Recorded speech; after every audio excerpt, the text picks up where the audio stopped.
महावीर फोगाट को भी हम सुन रहे थे, आपने भी सुना होगा। गांव में भी जश्न है, लेकिन साथ ही हर कोई उस संघर्ष को भी याद कर रहा है जो संघर्ष पूरे देश ने देखा है, जो इंसाफ के लिए सड़क पर हो रहा था।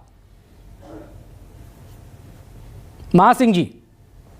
जी देखिए, संघर्षी जीवन है और जो संघर्ष से निकल करके आए और उनका हौसला बुलंद रहा कि हमें ओलंपिक में मेडल जीतना है, तो मैं तो ये कहता हूँ जो संघर्षशील आदमी, संघर्षशील व्यक्ति, संघर्षशील कोई भी होगा वो आगे बढ़ता है। और इनका हौसला ओलंपिक गोल्ड मेडल का था और ये निश्चित रूप से गोल्ड मेडल जीतेगी। और इंतजार इसी को लेकर वैभव राहुल गांधी का ट्वीट आ चुका है। इससे पहले बजरंग पूनिया का ट्वीट भी हमने देखा है। साथ ही बजरंग पूनिया इनके रेसलर भी हैं और कैसे इन्होंने संघर्ष किया था। संघर्ष को सभी याद कर रहे हैं आज इस जीत पर। देखिए, संघर्ष हमने बजरंग पूनिया का भी देखा, साक्षी मलिक का भी देखा, विनेश का भी देखा।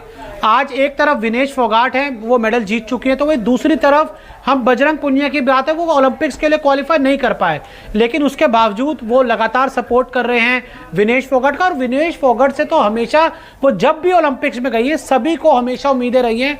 और मैं आपको बता दूं कि जो 2016 रियो ओलंपिक्स था, वहां पर उनको फेवरेट माना जा रहा था मेडल जीतने का, लेकिन वो तब इंजरी की वजह से नहीं जीत पाई थी। और उसके बाद जो हमारे 2021 में 2020 वाले ओलंपिक्स हुए, वहां पर भी उनका परफॉर्मेंस बहुत अच्छा नहीं था। लेकिन वो कहते हैं कि जो चैंपियन होता है वो कमबैक करता है, और एक चैंपियन को कमबैक करना आता है। और उन्होंने बहुत स्ट्रगल देखा।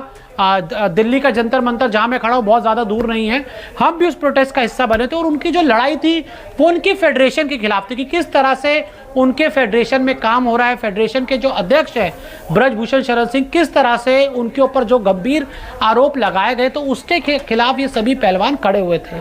और आज मुझे लगता है कि उस समय शायद उनको वो जीत नहीं मिल पाई, लेकिन आज मुझे लगता है कि विनेश फोगाट ने अपनी इस जीत से, अपने इस प्रदर्शन से उन सभी को जवाब दे दिया जिन्होंने विनेश फोगाट के प्रदर्शन पर सवाल उठाए थे। क्योंकि मैं एक स्पोर्ट्स वाली बात करना हमेशा ज़्यादा पसंद करता हूं, क्योंकि लोगों ने उनके ऊपर डाउट किया था। और देखिए, मेरा हमेशा मानना है कि आप क्वार्टर फाइनल जीत जाए, आप प्री क्वार्टर फाइनल जीत जाएं, वो कभी याद नहीं रखा जाएगा। हमेशा जो याद रखी जाती है वो मेडल होता है। नीरज चोपड़ा जितने महान क्यों हैं? क्योंकि उनके पास गोल्ड मेडल है। अभिनव बिंद्रा इतने क्यों महान है? उनके पास गोल्ड मेडल है। सुशील कुमार 2 मेडल उनके पास, पीवी सिंधु 2 मेडल उनके पास, आज मनु भाकर के पास। प्रियंका गांधी का ट्वीट भी इस पर